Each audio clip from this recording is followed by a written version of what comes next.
নমস্কার। পশ্চিমবঙ্গ ইতিহাস সংসদ ও দ্য ভবানীপুর এডুকেশন সোসাইটি কলেজের ইতিহাস ও বাংলা বিভাগের যুগ্ম উদ্যোগে আয়োজিত সপ্তম অধ্যাপক সব্যসাচী ভট্টাচার্য স্মারক বক্তৃতায় সকলকে স্বাগত জানাই। আজকের স্মারক বক্তৃতার শুরুতেই অধ্যাপক সব্যসাচী ভট্টাচার্যের প্রতিকৃতিতে মাল্যদান করার জন্য ডেকে নিচ্ছি অধ্যাপক সুস্নাত দাস মহাশয়কে। সুস্নাত দা।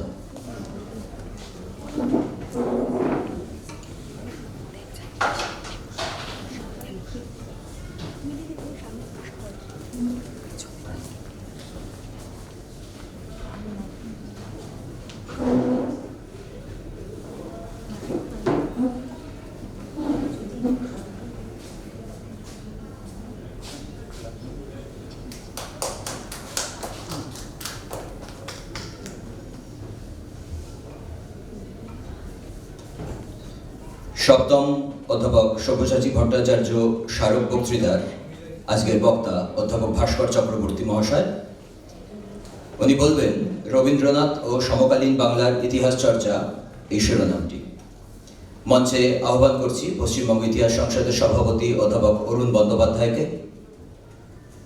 স্যার, মঞ্চে ডেকে নিচ্ছি ভবানীপুর এডুকেশন সোসাইটি কলেজের পক্ষ থেকে অধ্যাপক পিউ চ্যাটার্জিকে, বিভাগীয় প্রধান ইতিহাস বিভাগ।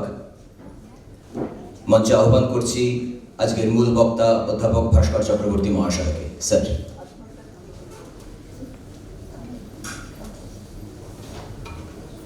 আমাদের মধ্যে প্রয়াত অধ্যাপক সব্যসাচী বাবুর সহধর্মিনী ও পরিবারের অনেকে উপস্থিত রয়েছেন, তাদের সকলকে স্বাগত জানাই পশ্চিমবঙ্গ ইতিহাস সংসদের পক্ষ থেকে।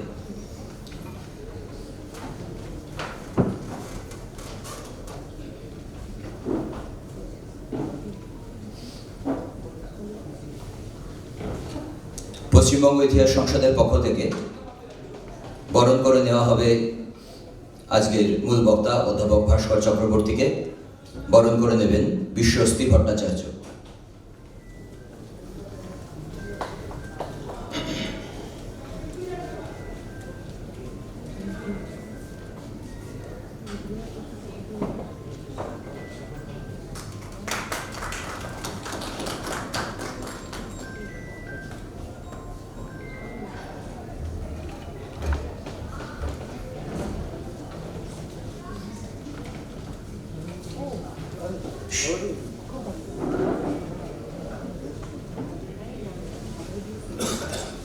সভার পরবর্তী অংশ পরিচালনা করার জন্য পশ্চিমবঙ্গ ইতিহাস সংসদের সভাপতি অধ্যাপক অরুণ বন্দ্যোপাধ্যায়কে অনুরোধ করছি। স্যার।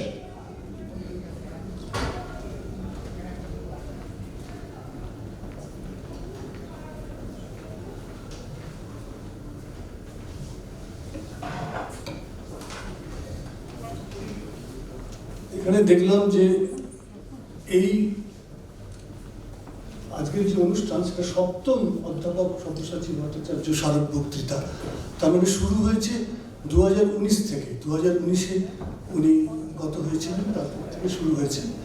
এবং তার এক বছর আগে উনি সকলকে জানিয়েছিলেন, যখন সেই দুরারোগ্য ব্যাধির কথা, তখন বলেছিলেন আমার বয়স 80 হয়ে গেছে।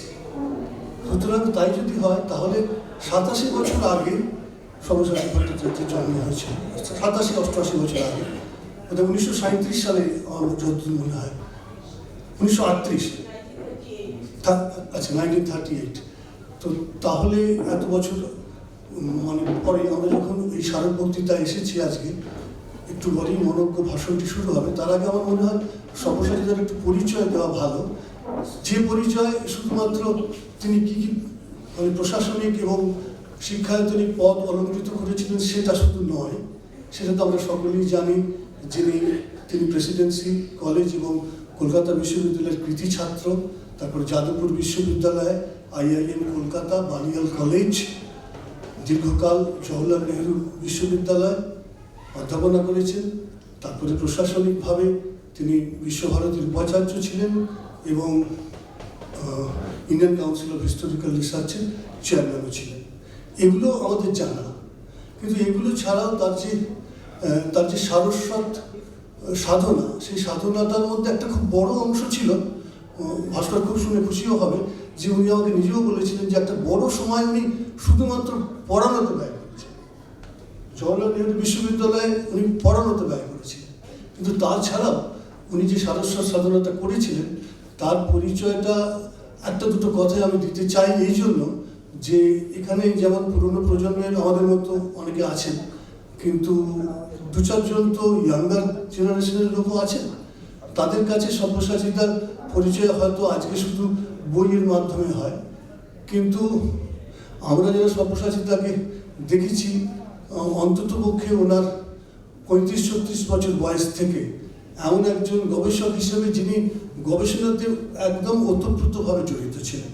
বস্তুতপক্ষে এই 35-36 বছর বয়সটা হয়তো এই 72-73 সাল, 1972-73 সাল, সে সময় আমরা দেখতাম যে উনি জেএনইউ থেকে ছুটে ন্যাশনাল লাইব্রেরিতে পড়তে আসতেন, কারণ তখনও দিল্লিতে, এখন যেমন সবাই দিল্লিতে পড়তে যায়, ভালো লাইব্রেরিগুলো সেখানে আছে, তখন উনি এখানে আসতেন, ন্যাশনাল লাইব্রেরিতে পড়তে আসতেন ওই ছুটিগুলোর সময়। এইটা শুরু। তারপরে লক্ষ্য করলাম যে তিনি যাই লেখেন, যাই ভাবেন, সেগুলো একটা, যাকে আমরা বলি যে গবেষণার জগতে আভাগ্রাত। যেমন ধরা যাক 60-এর দশকে ইন্ডিয়ান ইকোনমিক অ্যান্ড সোশ্যাল ইনস্টিটিউটে বারে বারে টেকনোলজি নিয়ে লিখছেন। তারপরে যে বিষয়ে গবেষণা করলেন সেটা ওই financial foundation of the British Raj, সেখানেও ওনার যে মূল বক্তব্য ছিল সেটা আজকে আবার ঘুরে ফিরে এসেছে সেই ট্যারিফ নিয়ে, সেই ডিসক্রিমিনেটরি ইন্টারভেনশনিজম উনি বলেছিলেন, আজকে আবার ট্রাম্প তাকে ফিরিয়ে আনছে সেই জিনিস। এবং তাছাড়াও লেবার হিস্ট্রিতে ওনার একটা বিশেষ মনোযোগ ছিল। কিন্তু এগুলো ছাড়াও উনি রাজনীতি, সাহিত্য এবং সংস্কৃতি নিয়ে একই সঙ্গে চর্চা করে গেছেন। এবং সেই দিক থেকে বিচার করলে দেখা যাবে যে রবীন্দ্রনাথ এবং গান্ধীকে ঘিরে ওনার যে গবেষণা, তাদের পত্রালাপ, তাদের মতামত, তাদের কোথায় তারা একমত হচ্ছেন, কোথায় দ্বিমত হচ্ছেন, সেটা যেমন একটা দিক। অন্যদিকে রবীন্দ্রনাথের চিন্তা, রবীন্দ্রনাথকে নিয়ে তার একটা বিশেষ ব্যাপার নিয়ে আজকে আমাদের এখানে আমরা একটু পরেই শুনবো, সেটা ওনার সামনে এসেছিল রবীন্দ্রনাথকে নিয়ে। এবং তাছাড়াও ওই যে ডিফাইনিং মোমেন্টস অফ বেঙ্গল বলে যেটা উনি লিখলেন, ওটাকে অনেকেই বলতে পারে ওনার একটা ম্যাগনাম অপাস পরবর্তীকালে, সেটা অবশ্য বাংলার একটা অন্য ধরনের রাজনৈতিক, সামাজিক, সাংস্কৃতিক ইতিহাস 1925 থেকে 1950-এর মধ্যে। এবং এছাড়াও আজকে যেটা নিয়ে এত হয়েছে সেই বন্দে মাতরম নিয়েও লিখেছেন। এবং যখন উনি প্রায় রোগশয্যায়, সেই সময় কীভাবে আর্কাইভসকে নতুন করে ভাবা যায়, আর্কাইভসের চর্চা নতুন করে করা যায়, সেইটা নিয়েও লিখতে লিখতে উনি চলে গেছেন। তাছাড়া খুব বড় কাজ ওই 2017 থেকে 2019-এর মধ্যে উনি করে গিয়েছিলেন এই comprehensive history of modern Bengal. এতজন লোককে যুক্ত করে তিন খণ্ডে সম্পূর্ণ 1700 সাল থেকে 1950 পর্যন্ত বাংলার একটা ইতিহাস, যে ইতিহাসে অন্ততপক্ষে 65 জন লোক পৃথিবীর বিভিন্ন প্রান্ত থেকে যোগ দিয়েছিলেন, যেটা এশিয়াটিক সোসাইটি এবং প্রাইমাস থেকে বেরিয়েছে। আমার সবসময় মনে আছে যে প্রথম দিন থেকে, যেদিন আমার সঙ্গে আমার প্রথম আলাপ হয়, এটা খুব সম্ভবত 72-73 সাল ন্যাশনাল লাইব্রেরিতে। আর একদম শেষের দিকে যখন উনি খুব কষ্ট পাচ্ছেন, আমি যখন ওনার বাড়িতে গেছি, মহাবীর সঙ্গে দেখা হয়েছে, তখন উনি বলছেন যে নীলাদ্রির শেষ বইটাকে দেখেছ? এই সব্যসাচী ভট্টাচার্য সারা জীবন ধরে গবেষণাটাকে এত ভালোবেসেছিলেন যে আমার মনে হয় এর থেকে বেশি কিছু উনি ভালোবাসেন। এবং সেইটা যদি মানে সবসময় শুধু বইটা দেখে হয় না, ওই মানুষটাকে যদি আমরা দেখতাম চর্চা করছে, আমরা যারা কেউ দেখেছি, ভাস্করও দেখেছি, আমিও দেখেছি, আরও অনেকে দেখেছেন, তারা বুঝতে পারবে। শুধু বইটা পড়ে অনেক সময় বোঝা নাও যেতে পারে। সেই জন্য একটি ছোট ছবি আমি দেওয়ার চেষ্টা করলাম, কিন্তু আমি বেশিক্ষণ সময় একদম নেব না। আজকে আমাদের যে আলোচনার বিষয় রবীন্দ্রনাথ এবং সমকালীন বাংলার ইতিহাস চর্চা, ভাস্কর এই নিয়ে বলবেন। ভাস্কর বেশ কিছুদিন ধরেই এই ধরনের কাজ, সাংস্কৃতিক ইতিহাস এবং এই ইতিহাস চর্চা, এইগুলো নিয়ে মনোনিবেশ করেছেন, ভাবনা চিন্তা করছেন। রবীন্দ্রনাথকে নিয়েও ওনার ভাবনা চিন্তা আছে আলাদা করে, কিছু মত সব্যসাচীদার সঙ্গে মেলে, কিছু মেলে না। কিন্তু এই রবীন্দ্রনাথ এবং সমকালীন বাংলার ইতিহাস চর্চা আমি আশা করব যে ভাস্করের কাছ থেকে আমরা নতুন কিছু কথা আজকে শুনতে পাবো। ভাস্করের শরীরটা ভালো নয়, ভাস্কর যতক্ষণ পারে দাঁড়িয়ে বলবেন, তারপরে যদি শরীরটা খারাপ লাগে ওখানে চলে যাবেন, আমরা অন্য মাইকের ব্যবস্থা করে দেবো। ভাস্কর।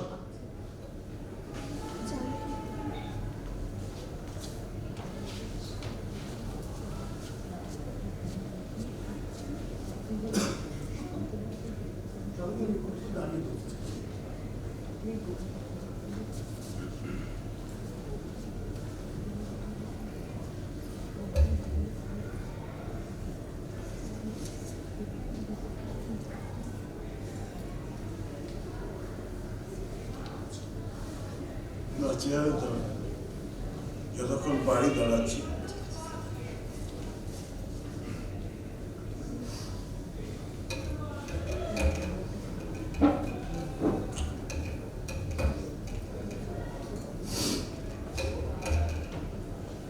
আমাদের অভ্যেস হচ্ছে আরো অস্ট্রিয়ার এনভায়রনমেন্টে বক্তৃতা দেওয়া, সেখানে এত আধুনিক প্রকোষ্ঠে একটু মানে এটা নড়ে যাচ্ছে, আর শরীরটাও একটু ভারী, তারপরে একটু অসুবিধা হচ্ছে। তো মাননীয় সভাপতি, উপস্থিত সুধীমণ্ডলী, মালাদি,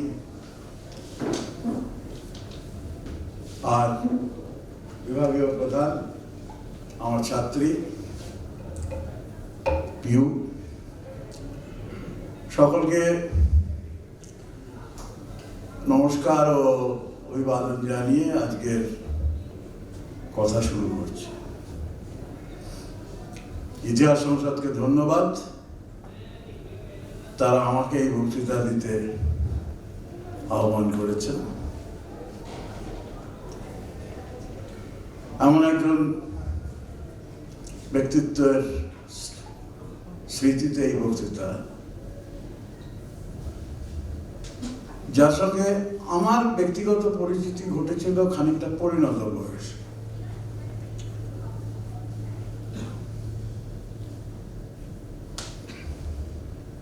আর এই বক্তৃতার আজকে যে বিষয় বলবো, কিংবা অরুণ বন্দ্যোপাধ্যায় বললেন যে আমার রবীন্দ্রনাথ নিয়ে সাম্প্রতিককালে একটু উৎসাহ জন্মেছে, তারা এই উৎসাহটা অনেক দিনের, বরঞ্চ এখন স্মৃতি বিভ্রম ঘটছে নানা স্তরে, যার জন্য যে আগ্রহ ছিল একসময় সেটা ক্রমশ ক্ষয় পাচ্ছে। এই বক্তৃতার উৎস যদি খুঁজতে হয় তাহলে এটা আজ প্রায় 2 দশক পেরিয়ে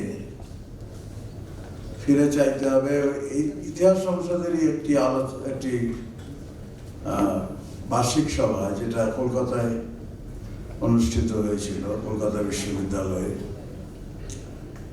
সেখানে সব্যসাচীদা রবীন্দ্রনাথের ইতিহাস চিন্তা নিয়ে একটা বক্তৃতা রেখেছিলেন এবং দিয়েছিলেন, এবং তার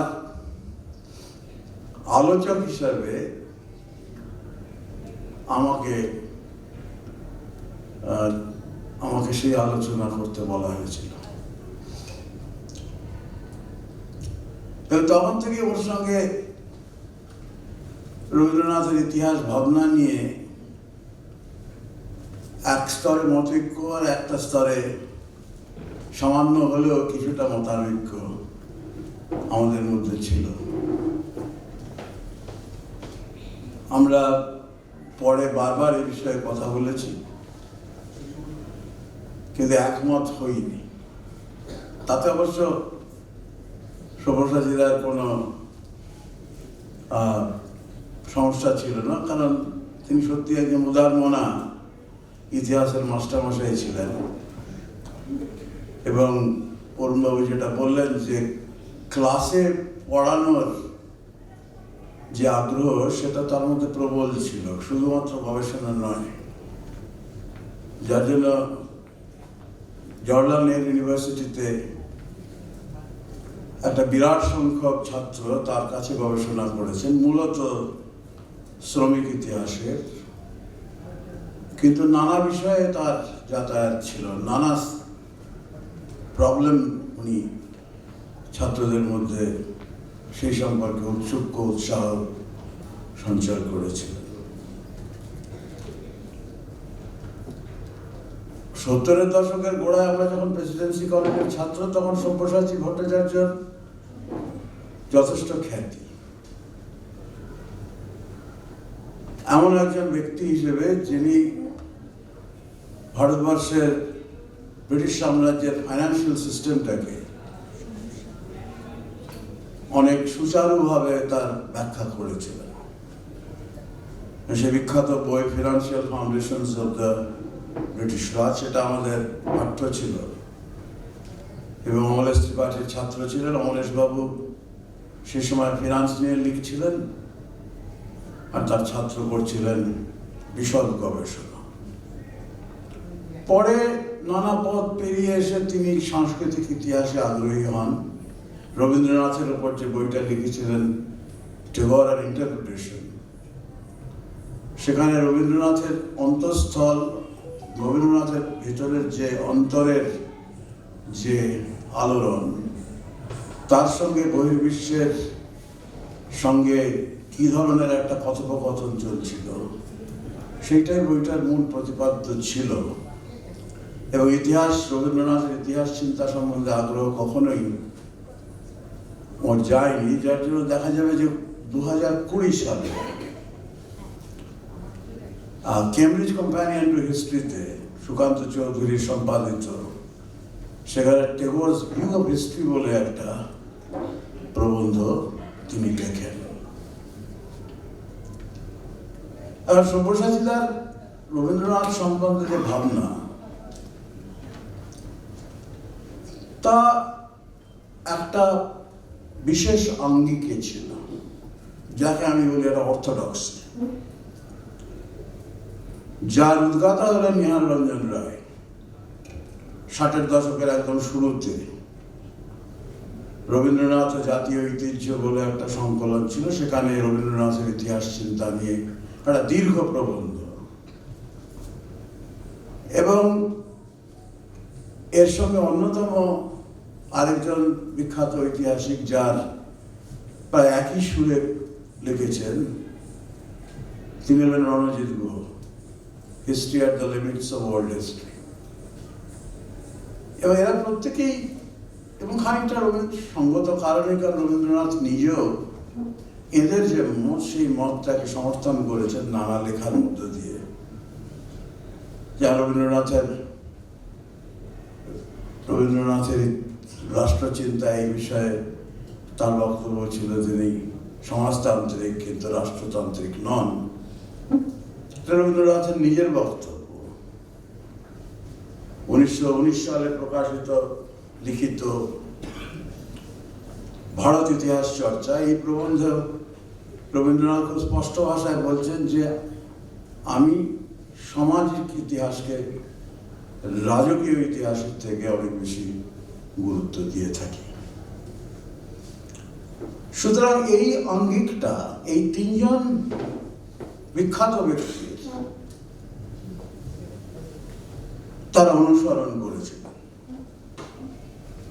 এবং সেখানে সমাজ এবং রাষ্ট্রের মধ্যে যে বৈপরীত্য, যে বিপরীত ধর্মীয় অবস্থান, সেটাই তাদের কাছে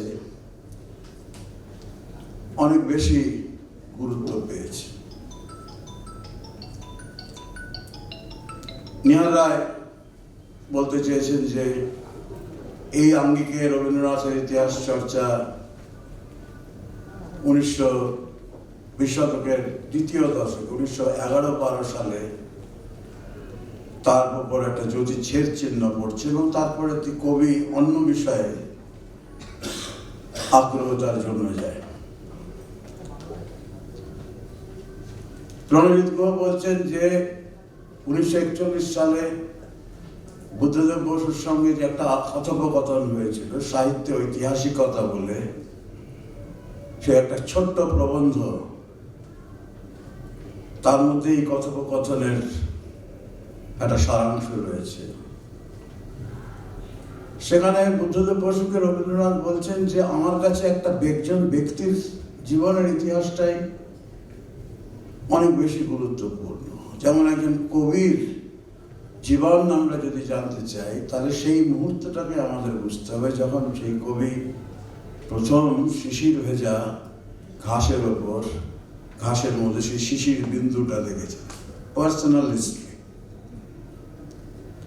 এবং তার সঙ্গে রণজিৎ গুহ তার মধ্যে তিনি খুঁজে পেয়েছেন যেটা রবীন্দ্রনাথ ভারতবর্ষের ইতিহাস বলে বিখ্যাত প্রবন্ধ 1902 সালে লেখা, সেখানে বলছেন সুখ দুঃখের ইতিহাস।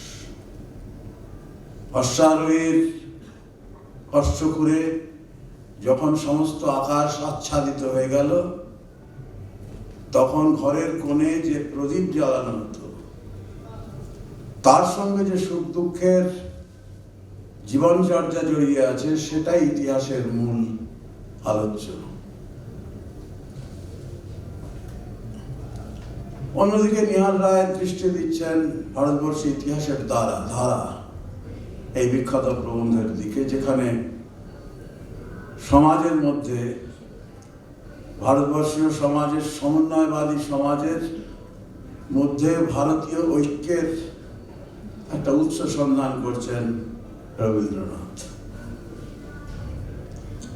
এগুলি সবই সত্যি এবং এটা একটা অত্যন্ত গুরুত্বপূর্ণ অবস্থান ঐতিহাসিকদের মধ্যে, যা নিয়ে বিশেষ কোনো দ্বিমত চলে না। কিন্তু আমার মনে হয়েছে, আমার সামান্য বুদ্ধিতে মনে হয়েছে যে 1920 সালের পর থেকে নানা কারণে সমাজ কিংবা এই সামাজিক ঐক্যের যে প্রস্তাবনা কিংবা সমাজ থেকে উৎসারিত যে ঐক্যের ধারা, সেটা রবীন্দ্রনাথ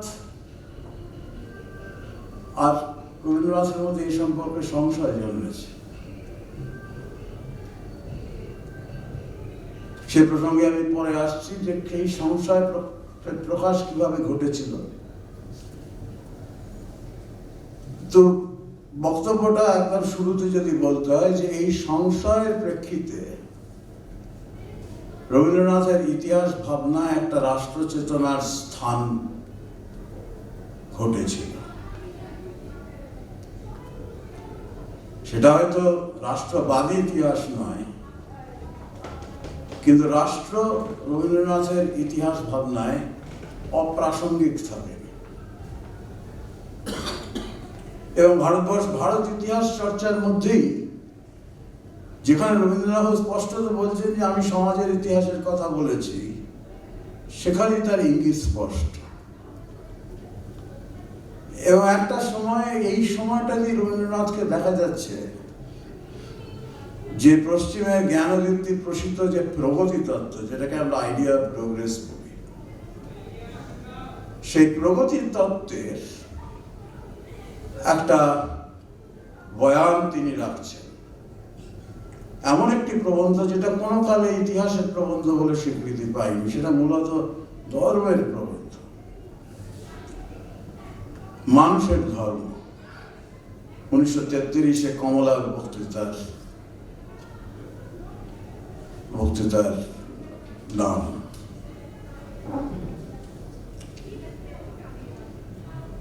সুতরাং আমার যে ভাবনা, সেই ভাবনাটা এই খাতে বয়েছে।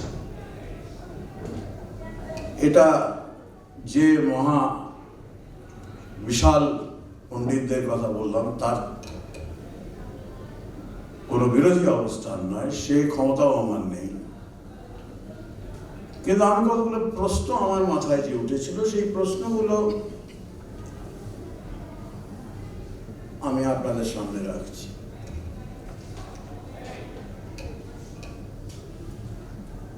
কিন্তু মনে রাখতে হবে যে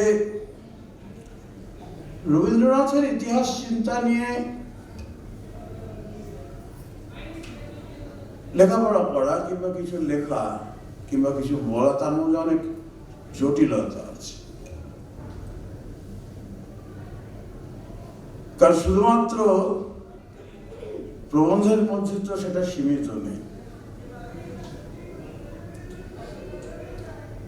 কিংবা ইতিহাস সংক্রান্ত প্রবন্ধের মধ্যেই আমরা তার ইতিহাস ভাবনার যদি অনুসন্ধান করি, তাহলে আমরা বিরাট অংশকে আমরা আমার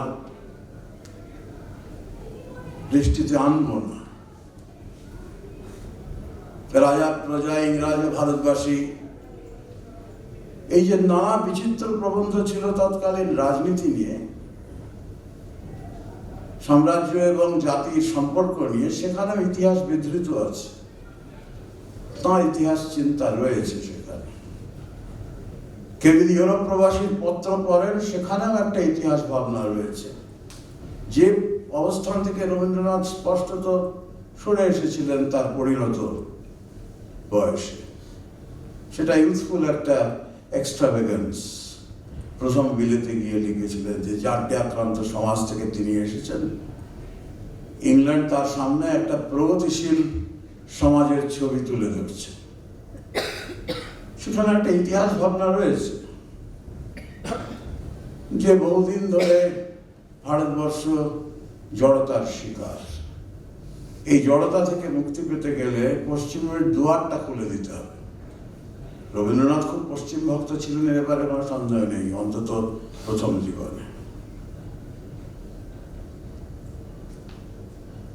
তো কিংবা ধরা যাক কথা কাহিনী সেই কবিতাগুলো, যেখানে রাজেন্দ্রলাল মিত্রের অনুদিত বৌদ্ধ গাথা, টডের অ্যানালস অ্যান্ড অ্যান্টিকুইটিসের যে গল্পগুলো, জেমস টডের, কিংবা মারাঠা বখড়ে মারাঠা স্বরাজ্যের মুখ্য চরিত্রগুলোর যে চিত্র আমরা পাই, সেইগুলো স্থান পেয়েছিল শুধুমাত্র কবিতায় নয়। মারাঠা, শিখ, রাজপুত নিয়ে খুব একটা লেখেননি উনি, রাজপুতদের সম্বন্ধে তত গুণমুগ্ধ ছিলেন না, কিন্তু মারাঠাদের সম্পর্কে ছিলেন অন্তত সেই পর্যায়ে। তো সেই যে কাব্যগুলো, কবিতাগুলো আমরা ছোটবেলায় পড়তাম, যে অজাতশত্রু রাজা হলো যাবে পিতার আসনে বসি, এবং সেখানে পিতার ধর্ম শোনিতে স্রোতে ভেসে যাবে, দেব ব্রাহ্মণ রাজা ছাড়া আর কেহ নাহি ভবে পূজা করিবার। সেই যে বৌদ্ধ ধর্ম ব্রাহ্মণবাদী প্রতিক্রিয়ার সংঘাত। আবার ধরা যাক যেখানে ওই পঞ্চ নদীর তীরে বেনি পাকাইয়া শিরে দেখিতে দেখিতে গুরুর মন্ত্রে জাগিয়া উঠিল শিখ, গোবিন্দ সিং এর। কিন্তু একটা প্রবন্ধে যখন লিখছেন গুরু গোবিন্দ সঙ্গে শিবাজির তুলনা করছেন, তখন গুরু গোবিন্দ সম্বন্ধে তিনি আর অত উচ্ছ্বসিত নন। গুরু গোবিন্দ সিং নানক প্রবর্তিত যে মুক্ত মনা ধর্ম, সেই ধর্মের মধ্যে একটা মিলিটারিজম নিয়ে এলেন, খালসা। কিন্তু শিবাজি একই কাণ্ড করেছিলেন, কিন্তু শিবাজির মধ্যে একটা রাষ্ট্র তৈরি করার আগ্রহ ছিল, মারাঠা স্বরাজ্য। এরকম নানা ধরনের বৈচিত্র্যপূর্ণ ছোট ছোট প্রবন্ধ আছে, যেখানে পড়লে মনে হতে হবে তিনি খুব একটা কনসিস্টেন্ট নন, তার মধ্যে অ্যাম্বিগুইটিস আছে, সেটাই স্বাভাবিক। একজন সত্যিকারের সৃজনশীল মানুষ সবসময় এক খাতে চলে না। সুতরাং আমাদের মতন মানুষদের, যারা আজকে রবীন্দ্রনাথের মতন ব্যক্তিত্বকে বোঝার চেষ্টা করছি, সেই বিরাট মানুষকে বোঝার চেষ্টা করছি, তাদের সমস্যা বাড়িয়েছে। এবং যে আঙ্গিকের কথা বললাম, যেটা মোটামুটি আমাদের এখানকার তিনজন মহিরুহ অনুসরণ করেছেন, সেখানেও অনেক ধরনের ব্যতিক্রমী ভাবনার সম্ভাবনা উড়িয়ে দেওয়া যায় না। মারাঠা স্বরাজ্য সম্বন্ধে বলতে গেলে তিনি যে রাষ্ট্রের কথা বলছেন, সেই রাষ্ট্র চেতনা তো একেবারে তার ইতিহাস চিন্তা থেকে দূরে নয়। কিংবা ইতিহাস চিন্তার সঙ্গে তা জড়িয়ে ছিল না তেমনটা তো নয়। সুতরাং এই ধরনের একটা সমস্যা থেকেই যায়। আর দ্বিতীয় সমস্যা, যেটা নিহার রায়ও স্বীকার করে নিয়েছিলেন, যে বঙ্কিম যেরকম তার প্রবন্ধে যেখান থেকে তিনি তথ্য সঞ্চয় করছেন, তথ্য সংগ্রহ করছেন, ভাবনা চিন্তার রসদ পাচ্ছেন, তার স্পষ্ট ইঙ্গিত দিতেন, উদ্ধৃতি দিতেন, উৎস উল্লেখ করতেন। রবীন্দ্রনাথের কবি মন তাতে সীমিত হতে চাননি। তারপরে প্রবন্ধগুলোর মধ্যে একটা আতিশয্য আছে, কিন্তু কোনো উৎসের উল্লেখ নেই। কিন্তু রবীন্দ্রনাথের যে বইগুলো পড়তেন, যেটা রবীন্দ্র ভবনে সংরক্ষিত আছে, সেখানে তৎকালীন 19 শতকের যারা ঐতিহাসিক কিংবা ইতিহাস দর্শনে যারা পণ্ডিত, তাদের বই তিনি যে খুব ফুটিয়ে পড়েছেন, তার মার্জিনে নোট করেছেন, সেগুলো রয়েছে। জন সিলিকে পড়েছেন। জন সিলি আমার প্রতিপক্ষ, রাষ্ট্রবাদী ঐতিহাসিক। হেগেল পড়েছেন। একটা স্তর অবধি তিনি হেগেলের মতাদর্শ অনুসরণ করছেন না, কিন্তু সেই বললাম 20 দশকের পর মানুষের ধর্মের মধ্যে হেগেলীয় রাষ্ট্র দর্শনের, ইতিহাস দর্শনের একটা প্রতিধ্বনি আমরা শুনতে পাচ্ছি। এইসব জটিলতার মধ্যে আমাদের রবীন্দ্র ইতিহাস চিন্তার ছাঁদটা বুঝতে হবে। দ্বিতীয় একটা কথা বলা দরকার, যে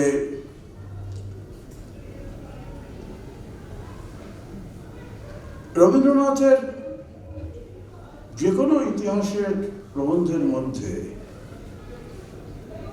সেটা একটা সাধারণ ছোট ক্ষুদ্র পরিসরে কোনো চরিত্র চিত্রণও হতে পারে,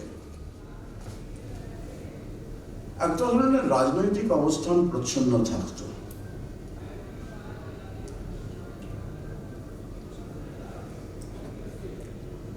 সুতরাং ইতিহাস চিন্তাকে ওই রাজনৈতিক অবস্থান, যার পরিবর্তনশীলতা নিয়ে প্রশ্ন নেই,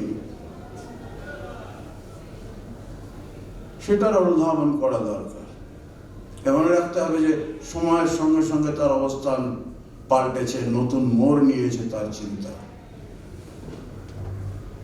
ওই যে আঙ্গিকের কথা নিহারবাবুরা বলেছেন, তার মধ্যেই সম্পূর্ণভাবে নিবদ্ধ ছিল না।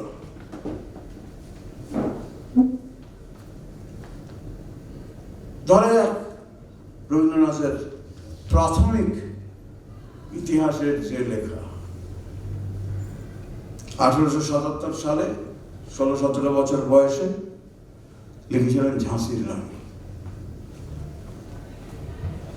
একটা চরিত্র চিত্রণ ক্ষুদ্র পরিসরে।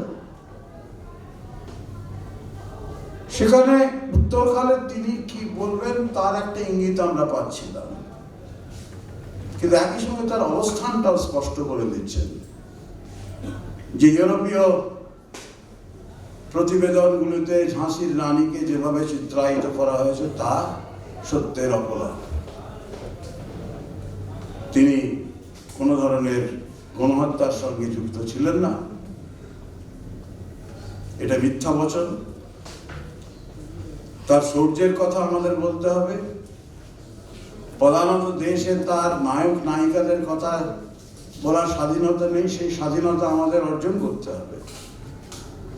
কিন্তু ঝাঁসির রানীর প্রদর্শিত রাজনৈতিক পথ আমাদের পথ নয়। রবীন্দ্রনাথ বিদ্রোহী নন, মানবতাবাদী। তার চিন্তা খুব স্পষ্ট হয়ে ব্যাপারে। অন্যদিকে দেখা যাক বউ ঠাকুরানীর হাট, আরেকটা দৃষ্টান্ত। প্রথম একটা ঐতিহাসিক উপন্যাস লিখছেন, আর কোনোদিন লেখেননি। 1882 সালে লেখা, অল্প বয়সে। যখন সমস্ত বাংলাদেশ প্রতাপাদিত্যকে নিয়ে উঠবেন, বারোভূঁইয়ার অন্যতম একজন স্থানীয় রাজা, যার শৌর্যে বাঙালি বুদ্ধিজীবীদের অনেকেই খুব উদ্বেলিত হয়েছিলেন, তার ভাগ্নি প্রতাপাদিত্য উৎসব করছেন 1890-এর দশকে একটা ভিন্ন রাজনৈতিক পরিমণ্ডল। ক্ষীরোদপ্রসাদ বিদ্যাবিনোদ লিখছেন বঙ্গের প্রতাপাদিত্য, তুলনা করছেন রাণা প্রতাপের সঙ্গে। এবং সতীশ মিত্রর মতন একজন ঐতিহাসিক, যিনি তথ্যের প্রতি খুব তথ্যনিষ্ঠ ঐতিহাসিক, তিনি তার যশোরকুলরার ইতিহাসে বলছেন যে প্রতাপাদিত্য তার বাবা বিক্রমাদিত্যর প্রতিনিধি হিসেবে যখন জাহাঙ্গীরের রাজসভায় ছিলেন, তখন তিনি প্রতাপাদিত্যের প্রতাপ সিংহের যে শৌর্যের গল্প শুনেছিলেন তার দ্বারা তিনি মুগ্ধ হয়েছিলেন। সেই জন্য ক্ষীরোদপ্রসাদের বয়ানে হলেন বঙ্গের প্রতাপাদিত্য। রবীন্দ্রনাথ এতে মুগ্ধ হচ্ছেন না। প্রতাপাদিত্য চরিত্র, রামরাম বসুর চরিত্র অনুসরণ করে তিনি বলছেন যে প্রতাপাদিত্য খুব বীর্যবান হতে পারেন, কিন্তু তিনি ক্রূর, নিষ্ঠুর, অত্যাচারী। এখানে অবস্থান পরিষ্কার করে দিচ্ছেন ওরিয়েন্টাল ডেসপটিজমের বিরুদ্ধে। এবং তার পরবর্তী যে সময়টা, যে দশকগুলো, তখন রবীন্দ্রনাথের সঙ্গে স্থানীয় যে ইতিহাস চর্চা ঘটছে তার প্রতিনিয়ত আদান প্রদান ঘটছে। মনে রাখতে হবে, যদুনাথ সরকার নিজে বলছেন যে আমরা ইতিহাস চর্চা শুরু করার প্রায় 4 দশক আগে থেকেই বাংলাদেশে আধুনিক ইতিহাস চর্চার পরিমণ্ডলটা সৃষ্টি হয়েছিল। দীপেশ যদুনাথ সরকার দ্য কলিং অফ হিস্ট্রিতে এটাকে বলছেন পাবলিক সায়েন্টিফিক। যে ইতিহাস একটা নতুন দিকে মোড় নিচ্ছে। ইতিহাস পুরাণের কল্পনাশ্রয়ী যে অতিচারিতা, তার সীমানা অতিক্রম করে ইতিহাস গুরুত্ব দিচ্ছে তথ্যকে, প্রামাণ্য তথ্যকে, এবং তথ্য নির্ভর প্রামাণ্য ইতিহাস লেখাই হয়ে উঠছে ঐতিহাসিকদের অভিষ্ট। এবং যারা ঐতিহাসিক নন কিন্তু ইতিহাস নিয়ে আগ্রহী, তাদের অনেকেই পত্রপত্রিকায় লিখছেন যে বাংলাদেশের সাংস্কৃতিক জীবনে একটা নতুন প্রবণতা এসেছে, যাকে আমরা বলবো নতুন ইতিহাস। এটা আমার সৃষ্টি করা কয়েনেজ নয়। 1890-80 দশকের সাময়িক পত্রগুলো ঘাঁটলে অনেক লেখকের লেখার মধ্যেই এই নতুন ইতিহাসের উল্লেখ পাওয়া যাবে। এর মধ্যে অনেকেই খুব প্রথিতযশা সাহিত্যিক ও ঐতিহাসিক, যেমন রজনীকান্ত গুপ্ত সিপাহী যুদ্ধের ইতিহাসের রচয়িতা। তিনি নতুন ইতিহাসের একজন বড় প্রবর্তক, পুরোধা।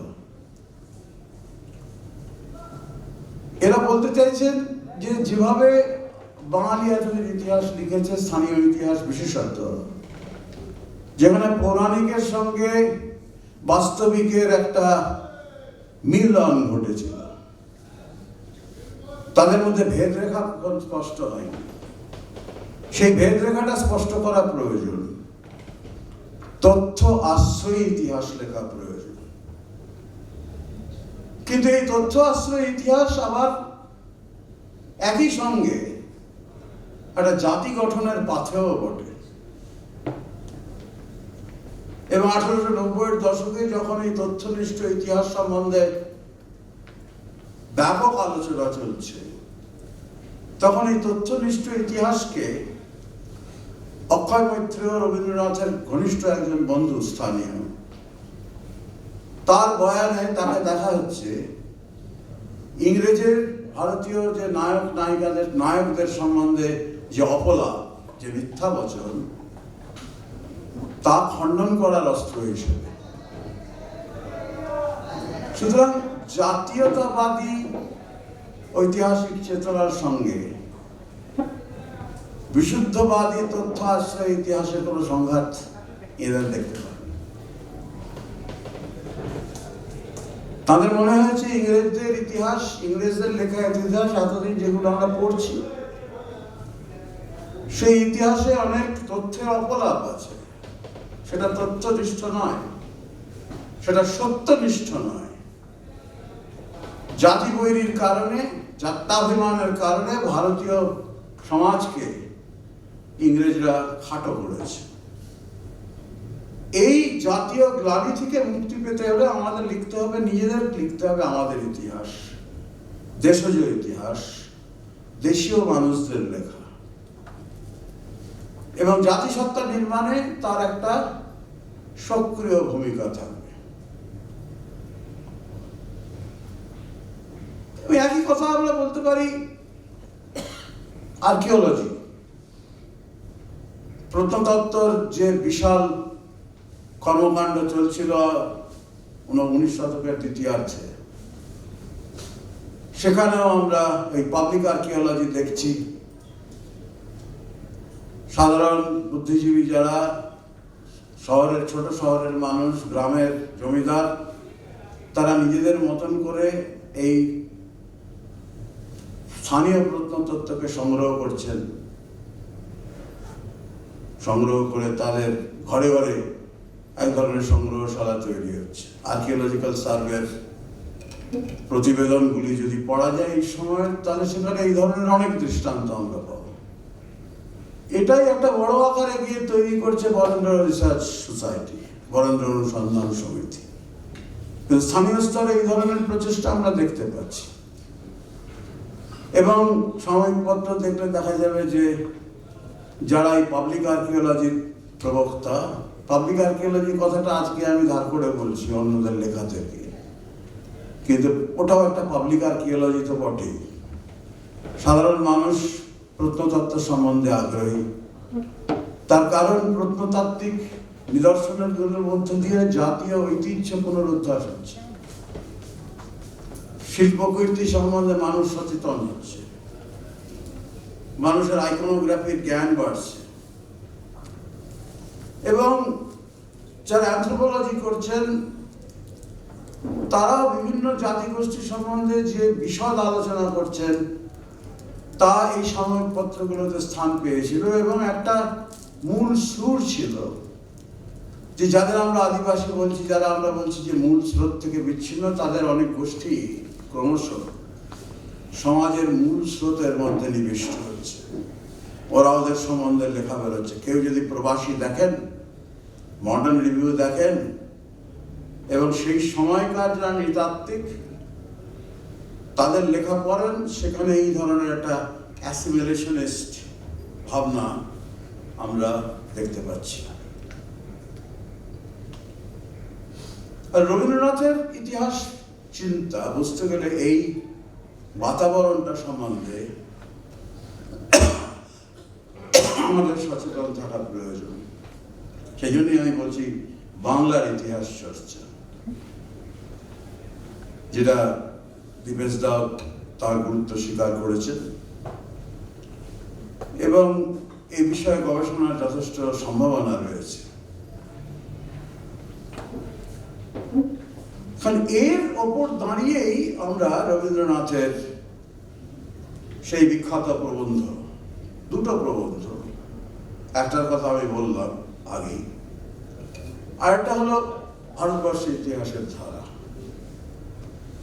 1912 সালে লেখা। তার কিছুদিন আগে, প্রায় 2 দশক আগে, ঐতিহাসিক চিত্র, যেটা অক্ষয় কুমার মৈত্র তা শুরু করেছিলেন। জাতীয় ইতিহাসকে তার নিজের মর্যাদা ফিরিয়ে দিতে। সিরাজের উপর একটা বই বেরিয়েছিল, মীর কাসিমের উপর একটা বই বেরিয়েছিল, তার ভূমিকা লিখেছিলেন রবীন্দ্রনাথ। সেখানে সাহিত্য এবং ইতিহাস নিয়ে একটা বিশদ আলোচনার সূত্রপাত ঘটেছিল। সেখানে অক্ষয় মিত্রর সত্যানুসন্ধানকে স্বীকৃতি দিয়েও রবীন্দ্রনাথ বলছেন যে তিনি বঙ্কিম সম্বন্ধে অক্ষয় মিত্র যে কটূক্তি করছেন, যে বঙ্কিম সত্যের অপলাপ করছেন, সেটা এক ধরনের আতিশয্য। সাহিত্য তার মতন করে চলে, ইতিহাস তার মতন করে লেখা হয়। সুতরাং রবীন্দ্রনাথের মননে যেটা আধুনিক ইতিহাস চর্চার একটা বড় অনুষঙ্গ, তথ্যনিষ্ঠ ইতিহাস, নতুন ইতিহাস, সেটা যে সম্পূর্ণ অপ্রাসঙ্গিক ছিল তা নয়। রবীন্দ্রনাথের ইতিহাস চিন্তার মধ্যে আমরা এই নতুন ইতিহাস সম্বন্ধে একটা শ্রদ্ধা দেখতে পাই। এবং এই ইতিহাসকে কেন্দ্র করে কিংবা অক্ষয় মিত্র যে ধরনের প্রয়াস নিচ্ছেন, কিংবা তার প্রেরণায় স্থানীয় স্তরে, বিশেষত রাজশাহীতে যেভাবে একটা স্থানীয় প্রত্ন সংগ্রহ গড়ে উঠছে, স্থানীয় ইতিহাস চর্চা হচ্ছে, যেখানে মূর্তি শিল্প, স্থানীয় জীবনযাত্রা এই সম্পর্কে আরো বিশদ জ্ঞানের উন্মোচন করছে। রবীন্দ্রনাথের কাছে মনে হয়েছিল যে এই প্রচেষ্টা একসময় দেশজ ইতিহাস লিখতে সহায়ক হবে, এবং দেশজ ইতিহাস লিখতে গেলে আমাদের দেশজ উৎস সন্ধান করতে হবে, যার জন্য বখারকে উনি একটা গুরুত্ব দিচ্ছেন। যে বখারকে যেখানে রাজওয়াড়ে মদন মারাঠি ঐতিহাসিক বলছেন সব কল্পকথা, কাহিনী, গ্র্যান্ড আপকে অনুসরণ করে, সেখানে রবীন্দ্রনাথ বলছেন যে এর মধ্যে ইতিহাস আছে, আমাদের পুনরুদ্ধার করতে হবে আমাদের দেশের ইতিহাসকে। আমি দুটো উদ্ধৃতি দিই, তাহলে কিভাবে এটা দেশ গঠনের সঙ্গে রবীন্দ্রনাথ যুক্ত করছেন, কিভাবে এই প্রচেষ্টাকে সাংস্কৃতিক জীবনের একটা নতুন খুব বড় পদক্ষেপ হিসাবে দেখছেন, সে সম্বন্ধে ধারণাটা আরেকটু স্পষ্ট হবে, যেটা আমি হয়তো স্পষ্ট করে বোঝাতে পারছি না। রবীন্দ্রনাথের বয়ানেই সেটা আরো বোঝা যাবে। আর আজকাল যেহেতু এরকম মোবাইলে বেশ লিখে আনা যায়, তাই জেরক্স মেটেরিয়ালটা ক্যারি করতে হচ্ছে। হয়তো একটু সময় লাগবে এই উদ্ধৃতিটা অনুধাবন করতে কিংবা পড়ে শোনাতে। এক্ষণে আমাদের বিশেষ আনন্দের কারণেই যে সম্প্রতি বঙ্গ সাহিত্যে যে একটি ইতিহাস উৎসাহ জাগিয়ে উঠিয়াছে, এটা রবীন্দ্রনাথকে আহ্বান করেছেন অক্ষয় মিত্র। ঐতিহাসিক চিত্র যার সঙ্গে জড়িয়ে আছে সিরাজউদ্দৌলা এবং মীর কাসিমের উপর লেখা, সেই একটা ভূমিকা লিখতে, সেই ভূমিকা থেকে তার মধ্যে সার্বজনীন সুলক্ষণ প্রকাশ পাইতেছে। তাকে আমরা আকস্মিক এবং ক্ষণস্থায়ী একটা বিশেষ ধরনের সংক্রামক রচনা পণ্ডু বলিয়া স্থির করিতে পারি না। আজকাল সমস্ত ভারতবর্ষের মধ্যে শিক্ষা এবং আন্দোলনের যে জীবনী শক্তি নানা আকারে কার্য করিতেছে, এই ইতিহাস ক্ষুধা, হাঙ্গার, তাহারই একটি স্বাভাবিক ফল। এইবারে দ্বিতীয় পরের পরিচ্ছেদ কোথায় জাতি নির্মাণের সঙ্গে যুক্ত করে দেওয়া হচ্ছে এই গেটা প্রচেষ্টাটাকে। এই বলছিল যে রাজনীতির থেকে দূরে আছে তা নয়, এর মধ্যেও একটা রাজনীতি আছে। ইহাতে এই প্রমাণ হয় যে কংগ্রেস প্রভৃতির বিক্ষোভ যে আমাদের দেশে বাহ্যিক তাহা নয়। এক এক সময় মনে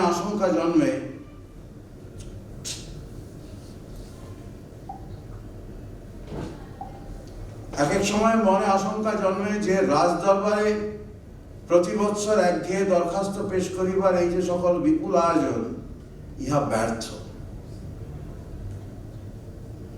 কারণ সরকারের নিকট ইহা প্রতিষ্ঠার ভাজন হইতে পারে নাই এবং দেশের অন্তরে মধ্যে ইহা স্থায়ী প্রভাব প্রবেশ করিতেছে না। কিন্তু আমাদের অন্তরের মধ্যে শক্তিপুঞ্জ কেমন করে অলক্ষ্যে কাজ করিতেছে তাহাই আমরা সর্বাপেক্ষা অল্পে জানি। যখন অঙ্কুর বাহির হইয়া পড়ে তখন বুঝিতে পারে বাতাসে কখন বীজ উড়িয়া আসিয়া মনের উর্বর প্রদেশে স্থান লাভ করিয়াছিল। ইতিহাস বুভুক্ষা ইহা একটি অঙ্কুর। বুঝিতেছি যে কংগ্রেস বৎসর বৎসর কেবল রাজপ্রাসাদে কতগুলি বিফল দরখাস্ত বর্ষণ করে নাই, ভারতবর্ষের বিভিন্ন প্রদেশগুলোকে ক্রমশই ঘনিষ্ঠতর করিয়া আনিয়া আমাদের অন্তঃকরণের মধ্যে ভাবের বীজ বপন করিতেছে। ইতিহাস চর্চা, যেভাবে ইতিহাস চর্চার ব্যাপক প্রসার তিনি দেখছেন, তার থেকে তার মনে হচ্ছে কংগ্রেস ব্যর্থ হয়নি। ইতিহাসের এই যে একটা ক্রিয়েটিভ ভূমিকা, যার মধ্যে একটা জাতীয়তাবাদী বয়ান রয়েছে, সেটা অনস্বীকার্য। আরেকটা ওই একই প্রবন্ধ থেকে আরেকটু পড়ে শোনাই, আমার কাজটা সুবিধা হয় তাতে।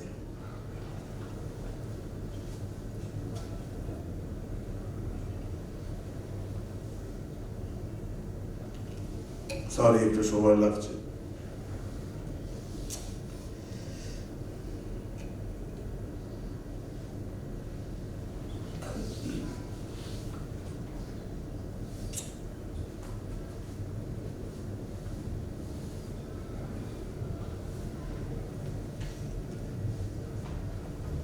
ঐতিহাসিক চিত্র প্রস্তাবনা।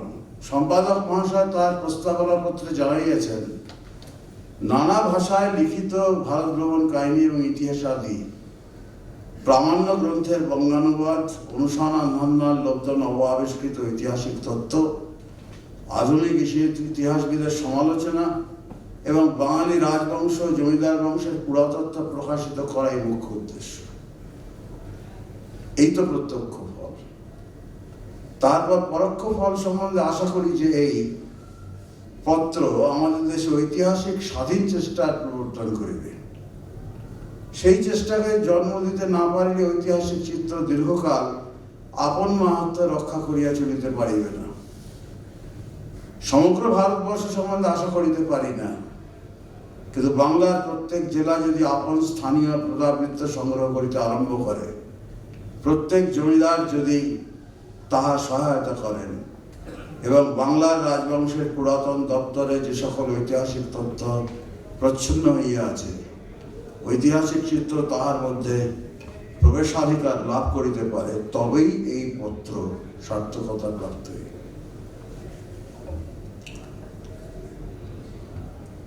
বোঝাই যাচ্ছে, যেটাকে আমরা অক্ষয় মৈত্রের সীমিত প্রয়াস বলছি, তার মধ্যে রবীন্দ্রনাথ একটা বড় সম্ভাবনা দেখছেন, একটা ইতিহাস আন্দোলনের প্রস্তুতি দেখছেন। স্থানীয় স্তরে এই ইতিহাস আন্দোলন পুরাতাত্ত্বিক সংগ্রহশালা গড়ে তুলবে। আমাদের দেশের স্থানীয় ইতিহাসের যে দৈনন্দিন জীবনযাত্রার ইতিহাসের অজানা তথ্য উন্মোচিত হবে, আমরা জাতি হিসেবে নিজের সত্তা প্রতিষ্ঠা করতে পারব, সক্ষম হব। এর পাশাপাশি রয়েছে অবশ্যই সত্যনিষ্ঠতার কথা। অক্ষয় মৈত্র যখন সিরাজ সম্বন্ধে অনেক বেশি উদ্বেগ, তখন তিনি অক্ষয় মৈত্রকে খানিকটা ধমকেশ্বরী বলছেন যে এতে সত্যের অপলাপ ঘটছে, সত্যের তোমার লেখার সৌন্দর্য কমছে। এবং প্রায় এইটারই একটা এক্সটেনশন আমরা দেখতে পাবো 20-র দশকে, যাত্রীর ডায়েরি, যেখানে সেই বৃহত্তর ভারত সমাজের পুরোধা হিসেবে তিনি আমাদের ভারতবর্ষীয় মানুষের পদচিহ্ন দেখতে যাচ্ছেন। সেখানে সংস্কৃত ভাষার ব্যবহার, ভাস্কর্যে হিন্দু শৈলীর অস্তিত্ব দেখে তিনি মুগ্ধ হচ্ছেন এবং তিনি বলছেন যে যে ইতিহাসটা আমাদের বিস্মরণ ঘটে গেছে, সেই ইতিহাসকে পুনরুদ্ধার করে আনতে হবে, যাতে আমরা ভারত ইতিহাসের পূর্ণাঙ্গ চিত্রটা পাই। সেটা সামাজিক ইতিহাসের কথাই বলছে।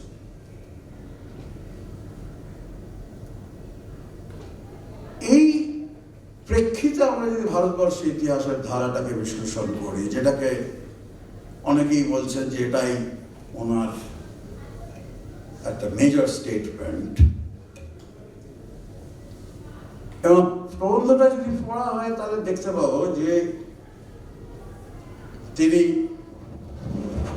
তৎকালীন নৃতত্ত্ব, মন্দির শিল্প, আইকনোগ্রাফি সমস্ত ধরনের লেখা থেকে তার ভাবনা রসদ পেয়েছে।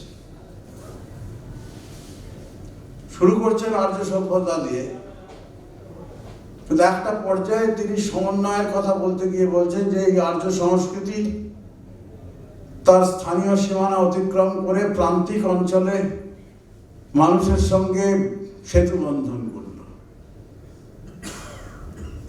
এবং সেইখানে একটা আইকনোগ্রাফির যে মডার্ন যে রেন্ডারিং, মডার্ন যে আন্ডারস্ট্যান্ডিং, যেটা নিয়ে কলকাতা বিশ্ববিদ্যালয়ে তখন গবেষণা হয়ে গেছে, যেই যে আমরা নরসিংহ মূর্তি দেখছি, সেই নরসিংহ মূর্তি হলো প্রান্তিক অরণ্যবাসী মানুষের সিংহ দেবতার বৈষ্ণবীকরণ। সেখানে প্রান্তিক জনপদ, প্রান্তিক মানুষ, জনগোষ্ঠী, তাদের সঙ্গে আর্য মূল স্রোতের একটা সেতু বন্ধন ঘটছে, এবং এই সেতু বন্ধনের কথা বারবার রবীন্দ্রনাথের সমন্বয়বাদী চিন্তার মধ্যে আসছে। এই বিষয়ে বিস্তৃত গিয়ে লাভ নেই। আপনারা ভারতবর্ষের ইতিহাসের ধারা প্রবন্ধটা পড়লে তার মধ্য থেকে সভ্যতা এবং সমন্বয় এবং ভারতবর্ষের ইতিহাসের মূল স্রোত রাজশক্তির আলোচনায় নেই, সভ্যতার বিশ্লেষণে আছে, সমন্বয়ের আলোচনার মধ্যে আছে। ঠিক 1911 সালে এই প্রবন্ধটি লেখার আগে তিনি লিখছেন বৌদ্ধ ধর্মে ভক্তিবাদ। বৌদ্ধ ধর্মে ভক্তিবাদের মূল প্রতিপাদ্য হলো যে একটা সময় বৌদ্ধ ধর্ম যখন সে জ্ঞানার্জনের দিকে গুরুত্ব দিয়েছিল, তখন জনস্রোত থেকে সাধারণ মানুষের সঙ্গে সে বিচ্ছিন্ন হয়ে গেছে। যখন সাধারণ মানুষের জীবনচর্যার সঙ্গে বৌদ্ধ ধর্মের এই মিলন ঘটল, তখন মহাযান ধর্মের উৎপত্তি ঘটছে। মহাযান ধর্মে দেবভক্তি আসছে, শুধুমাত্র নিরস শাস্ত্র অধ্যয়ন নেই, এবং কিন্তু তার মধ্যে একটা সমন্বয় ঘটছে, ব্রাহ্মণ ধর্ম এবং বৌদ্ধ ধর্মের সমন্বয়। বুদ্ধ অবতার হচ্ছেন। এটাকেই উনি বলছেন যে তাঁর ইতিহাস চিন্তার সমাজতান্ত্রিকতা। এখানে রাষ্ট্রের সেই কোনো মুখ্য ভূমিকা নেই, আলোচনার কেন্দ্রে রাষ্ট্র নেই। কিন্তু এবার 20 দশকের দিকে যদি আমরা তাকাই, 1919 সালে ভারত ইতিহাস চর্চায় তিনি বলছেন যে আমাদের সঙ্গে অন্য ইউরোপীয় এবং পশ্চিমী দেশের ইতিহাসের তুলনীয়, সেখানেও নানা ধরনের জনগোষ্ঠী ছিল। সেই জনগোষ্ঠীকে একসঙ্গে একত্রিত করার দায় নিয়েছিল রাজশক্তি। ইউনাইটেড স্টেটস অফ আমেরিকাতেও যে ধরনের বিভিন্ন জাতিগোষ্ঠী রয়েছেন, যেমন আমাদের দেশে উনি ভারতবর্ষীয় মহাজাতি কথাটা বেশি পছন্দ করতেন, সেই ধরনের জাতিগোষ্ঠীগুলোকে ইউনাইটেড স্টেটসের রাজশক্তি, রাষ্ট্রশক্তি, গণতান্ত্রিক রাষ্ট্রশক্তি একত্রিত করেছে। সুতরাং ঐক্যের সূত্র শুধুমাত্র সমাজেই নেই। সমাজ গুরুত্বপূর্ণ, সমন্বয়বাদী সমাজে আমরা জাতীয় ঐক্যের একটা সূত্র দেখতে পাচ্ছি, কিন্তু সমাজ তো ব্যর্থ হয়েছে। 1920 দশকের তার যে অভিজ্ঞতা, সেখানে বারবার তিনি একসময় মরমিয়া সাধকদের অনুরাগী, কিন্তু একটা সময় গিয়ে লিখছেন দ্বিতীয় দশকে, 19 শতকে, 20 শতকে অযোগ্য ভক্তি, যে ভক্তি যেরকম মানুষকে উন্নত করে, তার চেতনা সমৃদ্ধ করে, ভক্তি মানুষকে অন্ধ করে। সুতরাং ভক্তির পথ থেকে তিনি সরে আসছেন। একজন বৈষ্ণব ভক্ত তার অনুরাগী একজন লেখিকার সঙ্গে তার প্রায় 200 চিঠি লিখেছিলেন। সেখানে একটা জায়গায় বলছেন, ও পথে আমি অনেক গিয়েছি, ভক্তি হলো দুগ্ধ পাত্রে ফেনার মতন। আসল হচ্ছে চেতনা। চেতনার উন্নত স্তরে যখন মানুষ নিজেকে আবিষ্কার করবে দৈবের অংশ হিসেবে, তখনই ওই ধরনের নিম্ন স্তর থেকে তার উত্তরণ ঘটবে একটা উচ্চতর স্তরে। এবং এই কথাটা খুব স্পষ্টভাবে মানুষের ধর্ম প্রবন্ধে আসছে। মানুষের ধর্ম প্রবন্ধটাকে যদি পরে সেরকম ভাবে গুরুত্ব পায়নি প্রবন্ধ। অনেকে বলছেন ওটা রিলিজিয়ন অফ ম্যানের হিবার্ট লেকচারের অনুবাদ, মোটেই তা নয়। এটা সম্পূর্ণ ভিন্ন আঙ্গিকের লেখা, 3টে স্তরে বিভক্ত। একদিকে রবীন্দ্রনাথ একজন ব্যক্তির উত্তরণকে দেখাচ্ছেন চেতনার উচ্চতর স্তরে, তারই সমান্তরাল রেখায় দেখাচ্ছেন যে আদিম স্তর থেকে মানব সমাজ কিভাবে অনুশীলনের মাধ্যমে এই চেতনার উচ্চ স্তরে আবির্ভাব ঘটেছে, এবং সেখানেই প্রগতি তত্ত্বের উদ্ভাবনা ঘটছে, প্রগতি তত্ত্বকে নিয়ে আসছেন। মানুষের ধর্ম হলো প্রাকৃতিক বাধা অতিক্রম করে প্রগতির পথে এগিয়ে যাওয়া। এটা পশ্চিমী প্রগতি তত্ত্ব, এনলাইটেনমেন্ট প্রসূত। এবং এই প্রগতি তত্ত্বের একটা শীর্ষ স্তরে গিয়ে উনি হঠাৎ করে রাষ্ট্রকে নিয়ে এলেন। এটা আমি খুব সুচারুভাবে ব্যাখ্যা করতে পারিনি। কিন্তু এমনটা হতে পারে যে হেগেল, জার্মান দার্শনিক হেগেলের যে প্রেডিকামেন্টটা ঘটেছিল, হেগেল মনে করতেন যে চেতনার উন্নত স্তরে মানুষ ঐক্যের সন্ধান খুঁজে পাবে। শেষোক্তি যখন তিনি জার্মান সমাজে কোনো ঐক্য দেখলেন না, এস্ট্রেঞ্জমেন্ট দেখলেন, যার প্রতিশব্দ হিসেবে রবীন্দ্রনাথ হয়তো ব্যবহার করছেন ভেদ ও খণ্ডতা। ভেদ খণ্ডতা উত্তরণ করে, অতিক্রম করে প্রগতির পথে যে মানুষ এগিয়ে যাবে, যার নানা দৃষ্টান্ত মানুষের ধর্মের মধ্যেই আছে। প্রগতিবাদী প্রচেষ্টা, এগিয়ে যাওয়ার চেষ্টা, তারই একটা শীর্ষ স্তরে গিয়ে রাষ্ট্র ভেদ এবং খণ্ডতা দূর করতে সাহায্য করবে, ঐক্যের সন্ধান দেবে। আবার ওই মানুষের ধর্ম প্রবন্ধটার একদম শেষ অনুচ্ছেদের আগে একটা অনুচ্ছেদ একটুখানি পড়ে শোনাচ্ছি, যেহেতু আমার ব্যাখ্যায় কুলোয় না, তাই রবীন্দ্রনাথের শব্দগুলো শোনাই ভালো।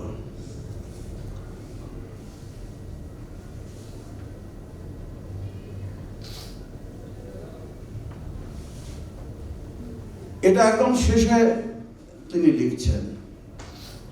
তার আগে তিনি ওই ত্রিস্তরীয় একটা প্রগতির ন্যারেটিভ দিয়েছেন। একজন ব্যক্তির উত্তরণ ঘটছে চেতনার উন্নত স্তরে, যেখানে তিনি মনে করছেন ব্যক্তি তার মনের মানুষকে খুঁজে পাচ্ছেন, সেখানে কোনো অধিকার ভেদ নেই, যে কারণে এই ঈশ্বরকে অনুধাবন করার, উপলব্ধি করার অধিকার রয়েছে। একটা স্তরে সমাজ এগিয়েছে প্রিমিটিভ কন্ডিশন থেকে একটা হাই লেভেল অফ কনসিয়াসনেসে। এই প্রগতির মধ্যে রাষ্ট্রের অবস্থান কোথায়? শুধু সমাজ দিয়েই ব্যাখ্যা করা যায়, ধর্মের দিয়েই ব্যাখ্যা করা যায়। কিন্তু তিনি প্রক্ষিপ্ত একটা অনুচ্ছেদ, এবং এরকম অনুচ্ছেদ ছড়িয়ে আছে রবীন্দ্র রচনাবলীর ছত্রে ছত্রে। খুঁটিয়ে পড়লে নতুন করে রবীন্দ্রনাথকে আবার দেখা যায়। অথর্ববেদে শুধু কেবল সত্য রীতের কথা নেই, আছে রাষ্ট্রের কথা। জনসংঘের শ্রেষ্ঠ রূপ প্রকাশ করবার জন্য তার রাষ্ট্র, স্ট্রং স্টেটমেন্ট। ছোট টবের বাইরে বনস্পতি যদি তার হাজার শিকড় মেলতে না পারে, তাহলে সে বেটে হয়ে কাঠি হয়ে থাকে। রাষ্ট্রের প্রশস্ত ভূমি না পেলে জনসমূহ পৌরুষ বর্জিত হয়ে থাকে। আপনার মধ্যে যে ভূমাকে প্রমাণ করার দায়িত্ব মানুষের সমস্ত জাতি বৃহৎ জীবনযাত্রায় তার থেকে বঞ্চিত হলে ইতিহাসে ধিক্কৃত হয়। সকলের মাঝখানে সকল কালের সম্মুখে উঠে দাঁড়িয়ে সে বলতে পারে না সোহম, আমি সে। বলতে পারে না আমি আছি আমার মহিমায়, যে আমি কেবল আজকের দিনের জন্য নয়, যার আত্মঘোষণা ভাবি কালের তরুণে তরুণে ধ্বনিত হতে থাকবে।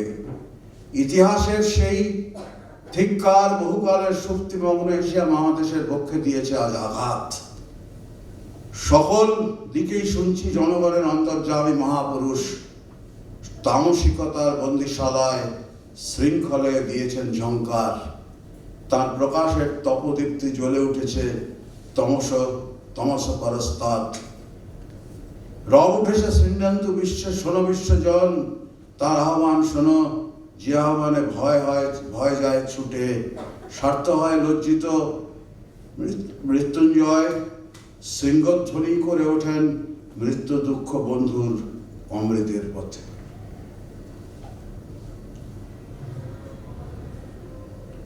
এটা হয়তো রাষ্ট্রবাদ নয়, কিন্তু রাষ্ট্র প্রাসঙ্গিক, রাষ্ট্র সম্পূর্ণ অপ্রাসঙ্গিক নয় এই প্রগতিবাদী ভাবনায়। আর কেউ বলতে পারেন রবীন্দ্রনাথ কি এটাই তার কি শেষ কথা ছিল 1933-এ? আবার মোড় বাঁধল। 30-এর দশক যত এগিয়েছে তত তিনি সভ্যতার সংকট অনুধাবন করেছেন, এবং সভ্যতার সংকট এক জায়গায় লিখছেন যে এ কোন ভারতবর্ষকে রেখে গেল ইংরেজ, আহত প্রেমিকের মতন দুঃখ করছে।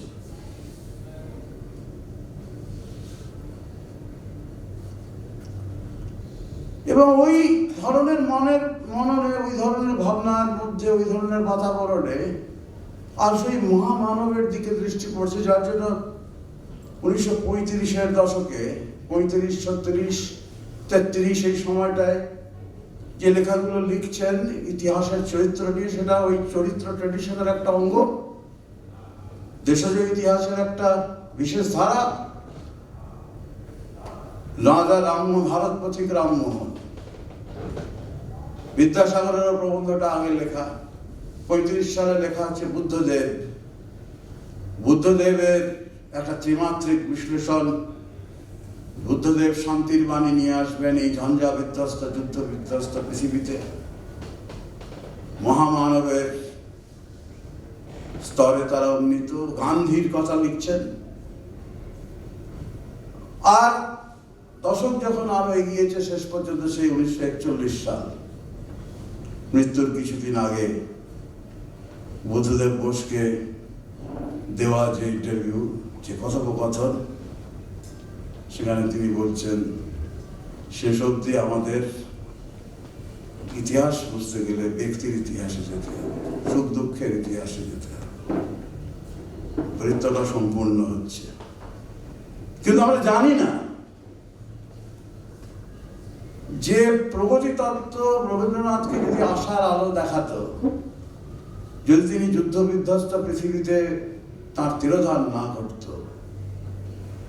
তাহলে কি তিনি অন্য পথে যেতেন? প্রগতির ভাবনার সঙ্গে রাশিয়ার চিঠিতেও তার খানিকটা ইঙ্গিত আমরা পাই।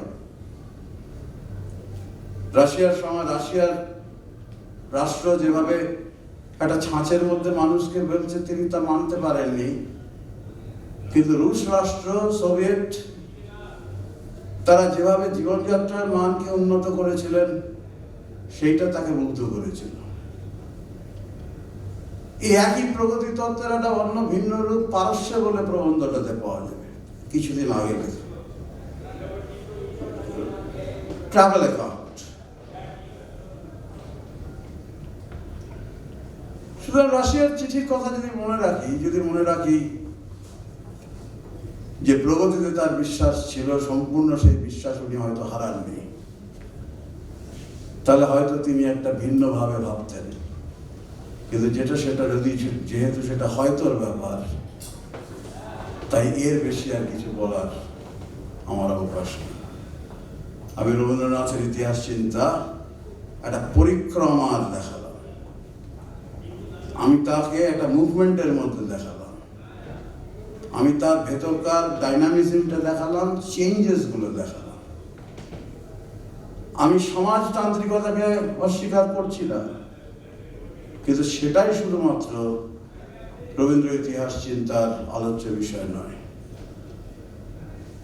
কোন ধরনের তথ্য, কোন ধরনের বাতাবরণ, কোন ধরনের প্রয়াস, কোন ধরনের ইতিহাস লেখার পত্র, তার মধ্যে তার মন ইতিহাসের বিষয় নিয়ে চিন্তা করেছিল, সেইটা যখন আমরা ভাবি, তখন সেই ইতিহাস চিন্তার জটিলতা, বহুস্তরী ইতিহাস, বহু মাত্রিকতা আমাদের কাছে স্পষ্ট হয়।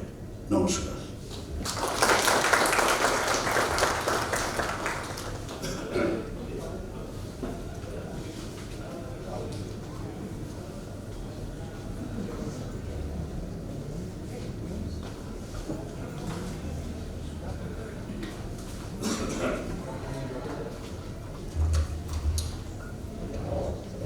প্রায় 1 ঘন্টা ভাস্কর তুমি বলেছ, খুব ভালো। আমরা মন্ত্রমুগ্ধের মধ্যে ছিলাম এবং এমন একটা বিষয় নিয়ে বলেছো যেটাতে তুমি যতগুলো প্রশ্ন তুলেছো, কিন্তু সব উত্তর তোমার দেওয়ার কোনো দায় নেই, সেইখানে তুমি এসেছো। কিন্তু প্রশ্নগুলো খুব গুরুত্বপূর্ণ, কিন্তু আমরা সেই প্রশ্নগুলোর বিস্তৃত আলোচনা এই স্মারক বক্তৃতা প্রসঙ্গে করছি না।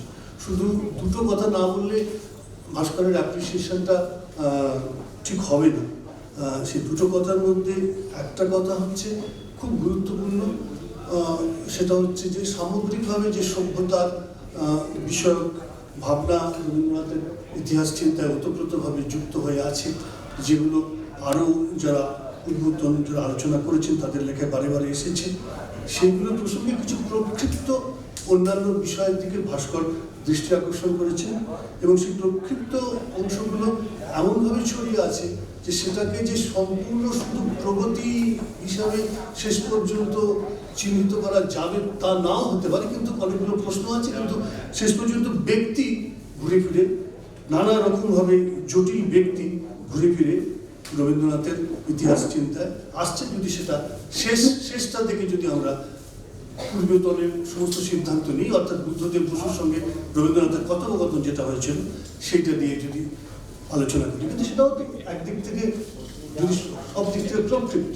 সুতরাং প্রক্ষিপ্ত এবং যেটাকে কোট আনকোট আমরা কেউ কেউ বলছেন মৌলিক, এই প্রক্ষিপ্ত এবং মৌলিকের যে সংঘর্ষ বা কথোপকথন বা বিভিন্নভাবে যে টেনশন, সেই টেনশনটা নিয়ে আমার মনে হয় আমার খুব ভালো লাগলো একটা কথা, সমস্ত রবীন্দ্রনাথের ইতিহাস চিন্তা যেন একটা মুভমেন্ট। এই যে একটা ব্যাপার ভাস্কর বললেন, সেই আন্দোলনটা সব ইতিহাসটা আমাদের জানা, তার জন্য গবেষণা দরকার। ভাস্কর একটা প্রশ্ন তুলেছেন, সেগুলো আমাদের ভাবতে হবে, দেখতে হবে।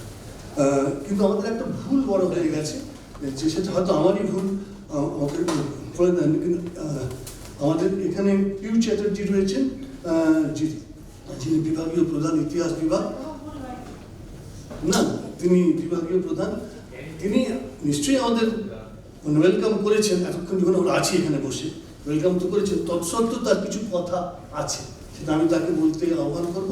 তারপরে ভোট অফ থ্যাঙ্কস আমাদের ইতিহাস সংসদের পক্ষ থেকে।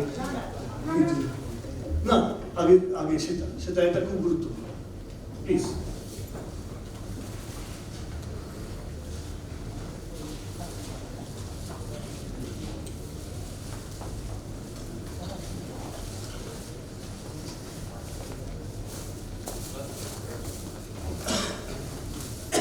বাংলা ও ইতিহাস বিভাগের পক্ষ থেকে আজ আমরা স্বাগত জানাই। মানে এটা একটু দেরি করেই হয়ে যাচ্ছে, তাই হোক দেরি হলেও বলছি। অধ্যাপক অরুণ বন্দ্যোপাধ্যায়, অধ্যাপক ভাস্কর চক্রবর্তী, ইতিহাস সংসদের কার্যনির্বাহী ব্যক্তিগণ ও যারা ইতিহাস অনুরাগী ছাত্রছাত্রী ও বিভিন্ন কলেজের এবং বিশ্ববিদ্যালয়ের অধ্যাপক অধ্যাপিকারা আজ এখানে এসেছেন। বিশেষ কিছু বলার এখানে দৃষ্টতা নেই, কারণ যারা দুজন বসে আছেন তাদের দুজনের কাছেই 90-এর গোড়ায়, 80-র দশকের শেষে এবং 90-এর দশকের গোড়ায় আমি পড়েছি। পড়ার বিষয় অবশ্য অন্য ছিল। স্যারের বিষয় ছিল ইংলিশ সিভিল ওয়ার, কাজেই আমার যে শেষ স্মৃতি তা মোটামুটি সেই রাউন্ড হেড এবং ক্যাভেলিয়ারদের দ্বন্দ্ব। আজ আবার আমরা অন্য ক্ষেত্রে চলে গেলাম। আর অরুণবাবুর অ্যাগ্রেরিয়ান হিস্ট্রির উপরে তার যে দখল, তার পরিচয় আমরা পেয়েছি।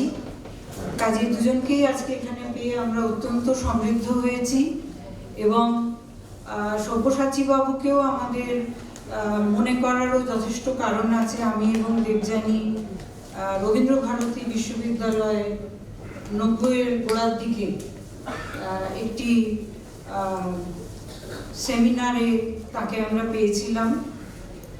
যদিও আজকে আমরা শুনেছি তার বিশেষ দক্ষতা ছিল অর্থনৈতিক ইতিহাস, শ্রম ইতিহাস, কিন্তু সেখানে আমার একটি জায়গা মনে আছে যেখানে উনি সাংস্কৃতিক দিক থেকে দেখাতে চেয়েছেন যে কিছু মানুষের আচার আচরণ দিয়েও ইতিহাস নির্ধারিত হয়। যেমন একটি উদাহরণস্বরূপ উনি বলেছিলেন যে ইউরোপীয়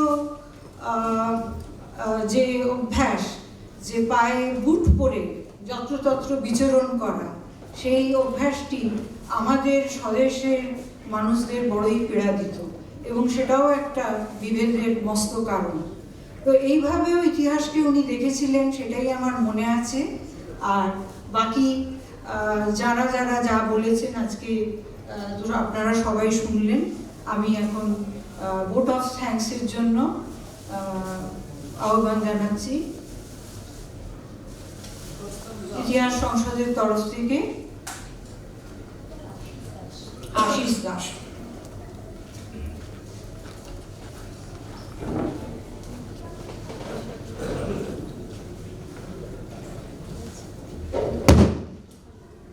পশ্চিমবঙ্গ ইতিহাস সংসদ এবং দ্য ভবানীপুর এডুকেশন সোসাইটির ইতিহাস বিভাগ ও বাংলা বিভাগের উদ্যোগে আজকে যে 7ম অধ্যাপক সব্যসাচী ভট্টাচার্য স্মারক বক্তৃতা হলো, তার জন্য আমি প্রথমে ধন্যবাদ জানাই আজকের বক্তা, আমাদের সবার মাস্টারমশাই, অনেকের মাস্টারমশাই অধ্যাপক ভাস্কর চক্রবর্তী মহাশয়কে। ধন্যবাদ জানাবো এই অনুষ্ঠানটা যিনি পরিচালনা করলেন, পশ্চিমবঙ্গ ইতিহাস সংসদের সভাপতি, তিনিও আমাদের মাস্টারমশাই অনেকের, অধ্যাপক অরুণ বন্দ্যোপাধ্যায়কে। ধন্যবাদ জানাবো এই সভাকে। শুরুতে স্বাগত ভাষণ দিয়ে যার সভাটা শুরু করার কথা ছিল, দ্য ভবানীপুর এডুকেশন সোসাইটির ইতিহাস বিভাগের অধ্যাপিকা, ওনাকে ধন্যবাদ জানাই। ধন্যবাদ জানাবো অধ্যাপক সব্যসাচী ভট্টাচার্য, যিনি অনেকে মাস্টারমশাইদেরও মাস্টারমশাই, তার সহধর্মিনী আমাদের মধ্যে আছেন, তার পরিবারের লোকজন আছেন আমাদের সাথে। আপনাদের ধন্যবাদ জানাচ্ছি। ধন্যবাদ জানাচ্ছি আপনারা যারা অনেক দূর থেকে এই স্মারক বক্তৃতা শোনার জন্য এসেছিলেন এবং এখানে ধৈর্য ধরে বসে আমাদের এই অনুষ্ঠানটা শুনলেন, তাদের সবাইকে ধন্যবাদ জানাবো।